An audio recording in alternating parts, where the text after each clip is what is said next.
आपण पाहत आहात शिवभीमक्रांती महाराष्ट्र न्यूज चॅनल। तृतीय वार्षिक सर्वसाधारण सभा वसमत माननीय बाळासाहेब ठाकरे हरिद्रा हळद संशोधन केंद्र व प्रशिक्षण केंद्र वसमतची तृतीय वार्षिक सर्वसाधारण सभा आज वसमत येथे पार पडली। या सभेला संशोधन केंद्राचे अध्यक्ष तथा आमदार हेमंत पाटील, जिल्हाधिकारी राहुल गुप्ता, मुख्य कार्यकारी अधिकारी अंजली रमेश, केंद्राचे संचालक मंडळ सदाशिवराव पुंड, संभाजी सिद्धेराव, लक्ष्मीनारायण मुरक्या, शिवाजी काकडे, रितेश जुजाराव, मनमत सिद्धेवार, श्रीमती सुनंदा पौळ, श्रीमती प्रतीक्षा पतंगे, व्यवस्थापकीय संचालक डॉक्टर राजेंद्र कदम, सार्वजनिक बांधकाम कार्यकारी अभियंता प्रसाद पाटील, सनदी लेखापाल लाभशेटवार, महावितरण अधीक्षक अभियंता निधी गौतम, डॉक्टर अनिल वाळंबे, तंत्र अधिकारी रमेश देशमुख, लेखाधिकारी बळवंत सोलेवाड, कृषी अधिकारी शिवाजी राचेवाड, कृषी पर्यवेक्षक रमाकांत भुरे यांच्यासह नांदेड हिंगोली जिल्ह्यातील शेतकरी बांधव मोठ्या संख्येने उपस्थित होते। निश्चितच वंदनीय हिंदू हृदय सम्राट बाळासाहेब ठाकरे हळद संशोधन व प्रशिक्षण संस्थेची ही आज तिसरी सभा झाली आणि केवळ सभाच नाही तर या निमित्ताने आलेल्या सगळ्या शेतकरी सभासदांसाठी आज कार्यशाळा सुद्धा या ठिकाणी माननीय अध्यक्ष नामदार हेमंत पाटील साहेब यांच्या संकल्पनेतून या ठिकाणी घेण्यात आलेली आहे। केवळ हिंगोलीच भागातील नव्हे तर वाशिम, यवतमाळ, नांदेड या परिसरातील सगळे शेतकरी सभासद आज या सभेसाठी उपस्थित होते। या निमित्ताने हळद या सुवर्ण पिकाला येणाऱ्या भविष्यात काय काय संधी आहे आणि या संधीचा फायदा घेण्यासाठी शेतकऱ्यांनी कशा पद्धतीने उत्पादन घेतलं पाहिजे आणि या उत्पादनावरती प्रक्रिया करण्यासाठी आपल्या भागात आपल्याला कशा पद्धतीची हळद निर्माण करणं गरजेचं आहे यावरती विचारमंथन आजच्या या सभेमध्ये झालेलं आहे। गेल्या 2 वर्षात हळद संशोधन केंद्राने आणि इथल्या सगळ्या आमच्या कर्मचारी वृंदांनी, अधिकाऱ्यांनी ज्या पद्धतीने काम केलं, म्हणजे सगळ्यात पहिल्यांदा महाराष्ट्रामध्ये टिश्यू कल्चरची हळदीची रोपं शेतकऱ्यांना पुरवली। ती रोपं ज्या शेतकऱ्यांनी वापरली, 2 वर्षात उत्पादन घेतलं, त्यांनी प्रत्यक्ष अनुभव या ठिकाणी येऊन सांगितलं की आम्हाला किती चांगलं उत्पादन मिळालं, त्याच्यावरती रोगराई कमी आली, उत्पादन खर्च कमी झाला, वेळ कमी लागला, आम्हाला दुसरं 2 महिन्याचं 3 महिन्याचं उत्पादन त्या ठिकाणी अधिकचं घेता आलं। हे सगळं मला वाटतं या संशोधन केंद्राचं फलित आहे। अजून तर संशोधन केंद्र पूर्ण उभंही राहायचं आहे, अनेक बाधा आल्या, त्यातूनही मार्ग काढून हळद संशोधन केंद्र आज उभं राहत आहे। निश्चितच येणाऱ्या काळात या परिसरातीलच नव्हे तर महाराष्ट्रातील आणि भारतातील हळद उत्पादनाला एक चांगली गती आणि जागतिक नकाशावरती नेण्याचं काम निश्चितच हे संशोधन केंद्र करेल याची मला खात्री आहे। प्रक्रिया उद्योग इथे जिल्ह्यामध्ये व्हावा त्या दृष्टीकोनातून काय चालू आहे का? निश्चितच आता या ठिकाणी आपण देशभरातील 45च्या वर वाणांची लागवड केलेली आहे।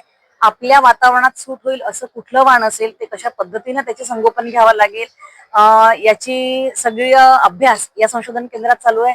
त्याचबरोबर या ठिकाणी याच्यावरती काय काय प्रक्रिया केल्या जातील, म्हणजे आपण जर बघितलं की ऊस आहे की डायरेक्ट फार्म टू फॅक्टरी जाते आणि लगेच त्याच्यावरती उत्पादन होऊन कच्चा माल, पक्का माल तयार होतो।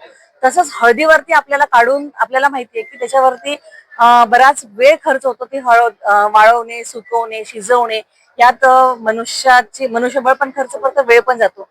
हा वेळ वाचवून, खर्च वाचवून डायरेक्ट आलेलं रायझोम्स शिजवून त्याच्यावर प्रक्रिया करून कसा माल तयार करता येईल याच्यासाठी सुद्धा या ठिकाणी संशोधन चालू आहे। तशा पद्धतीने निश्चितच येणाऱ्या काळात आपल्याच भागात ते प्रक्रिया होईल।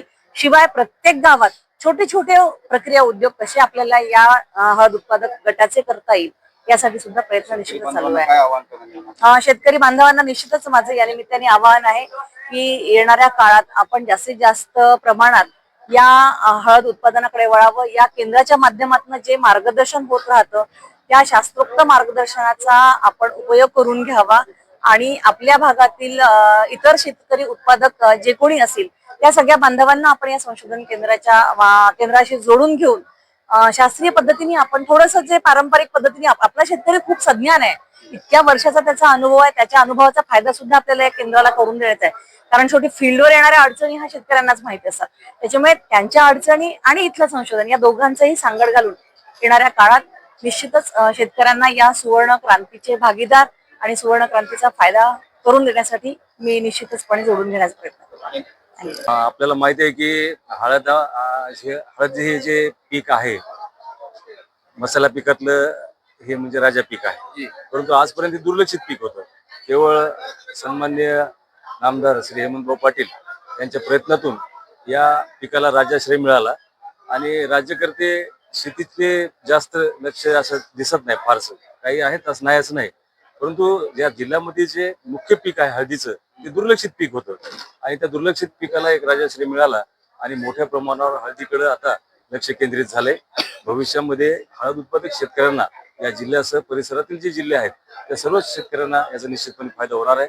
आपण बघितले की फार दिवस झाले नाही त्या संशोधन केंद्रात आणखी बाळसं पण धरलं नाही, पण असं असताना सुद्धा जवळजवळ आपण सगळ्या भारतामधून 45 प्रकारचे वाहन हळदीचे आणले. आपल्या भागामध्ये सेलम शिवाय दुसरी हळद आपल्याला माहिती नव्हती, परंतु त्या हळदीच्या व्यतिरिक्त जे चांगले वाहन आहेत आपल्या वातावरणात जे सूट होणार आहेत अशी वाहन आम्ही त्याचा तुलनात्मक अभ्यास केला. हळदी संदर्भात अजूनही परंपरागत शेतीवर शेतकरी आहेत. आधुनिक ज्या पद्धतीने आपल्या उत्पादनाच्या बाबतीत म्हणलो तर आपण उत्पादनामध्ये बऱ्यापैकी आता तंत्रज्ञान शेतकऱ्यांना माहिती झालं नाही असं नाही. फक्त आपल्याला आता असं करायचं की सेंद्रिय शेतीत आपण म्हणणार नाही, सेंद्रिय शेतीकडे पण आपण जाऊ, परंतु रेसिड्यू फ्री म्हणजे विषमुक्त हळद उत्पादन हा एक आपला मुख्य उद्देश राहणार आहे. आणि यापूर्वी हळद ही शेतकऱ्यांमध्ये एका शेतकऱ्याकडून दुसऱ्या शेतकऱ्याकडे जायची, पण संशोधन केंद्राच्या माध्यमातून आता पहिल्यांदाच आपण बीजोत्पादनाचा कार्यक्रम हळदीचा घेतलाय. बीजोत्पादन कार्यक्रम जसं इतर वाहनांचा बीजोत्पादन कार्यक्रम आपण घेतो, तूर मूग उडीद ज्वारी कपाशी वगैरे सर्व पिकांचा, जसा हळदीमध्ये पहिल्यांदा प्रयोग झालाय आणि तो आपण बीजोत्पादन कार्यक्रम घेतला. आपण हळदीच्या MSP साठी पण प्रस्ताव दिलाय. त्याचं याच्यामध्ये पीक विम्यामध्ये त्या हळदीच्या पिकाचा समावेश आहे, याच्यासाठी पण आपले प्रयत्न चालू आहेत. त्याचबरोबर सगळ्यात महत्वाचं भौगोलिक मानांकन आपल्याला मिळालं आणि भौगोलिक मानांकन मिळाल्यामुळे जगात त्याची ओळख झाली. आता आपण असं समजा कोणते आपले टीव्हीचे चॅनल आहेत ते नावानं ओळखले जातात पूर्ण भारतात देशामध्ये. तर आता वसमत हळद म्हणले की हे एक वेगळं नामांकन आपलं झालंय आणि एक भौगोलिक मानांकन त्या ठिकाणी मिळाले. अशी ज्या गोष्टी यापूर्वी कधीच घडलेल्या नव्हत्या हळदीमध्ये त्या आपल्या झाल्यात आणि 7 ते 8 याच्यामध्ये आपण बघितलं की रोपाची सुद्धा निर्मिती पहिल्यांदाच आपल्या भागामध्ये झाली. आपण सगळे हळकुंडापासून लागवड करत होतो, परंतु रोप निर्मितीपासून हळद ही संकल्पना आपण रुजवली आणि गतवर्षी आणि त्याच्या अगोदरच्या वर्षी सुद्धा आपण जवळपास 2-2.5 लाखाच्या रोप तयार करून शेतकरी बांधवांना वितरित केले. त्यापासून म्हणजे शुद्ध बियाणं शेतकऱ्यांना बियाणं मिळाले आणि उत्पन्नामध्ये जे वाढ होणार आहे. आता इथून पुढे सुद्धा जास्त कुरकुरीत असलेल्या हळदीचे आपण आणि पावडरसाठी जी हळद चांगली आहे, इतर उद्योगासाठी जी हळद चांगली आहे आणि विषमुक्त जी हळद आहे या बाबतीत काम होणार आहे. इरेडिशनचं एक सेंटर इथं आपल्या इथं व्हायला लागले, त्या माध्यमातून आपण सेल्फ लाईफ वाढवू शकतो 3 वर्षापर्यंत, त्याला कीड वगैरे लागत नाही. आणि दुसरं सगळ्यात महत्वाचं जे शेतकऱ्यांच्या दृष्टीनं अडचणीचं आहे ते म्हणजे हळद शिजवणे.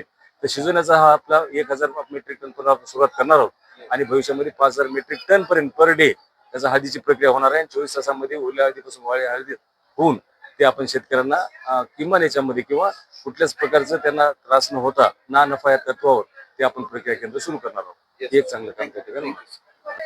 मी प्रणिता उत्तमराव वैद्य, गोळेगाव. माझा सज्जा येळेगाव आहे. मी शेतकरी बंधूंना विनंती करते की आपण जास्तीत जास्त शेतकऱ्यांनी प्रशिक्षणाचा लाभ घ्यावा.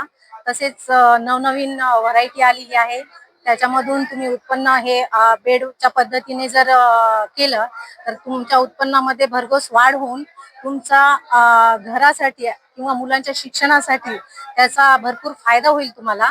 आणि यामुळे आपल्याला महिला बचत गट किंवा पुरुष वर्गांनी पण गट निर्माण करून एक गावामध्ये नवीन प्रकारचं प्रोडक्शन वगैरे निर्माण करून त्यांचा म्हणजे प्रत्येकाला रोजगार मिळू शकतो याच्यातून.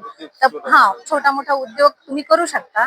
तर ह्याचा टर्मरिक औषधामध्ये उत्पादन जास्त आहे, याचं औषधामध्ये उपयोग जास्त होतो.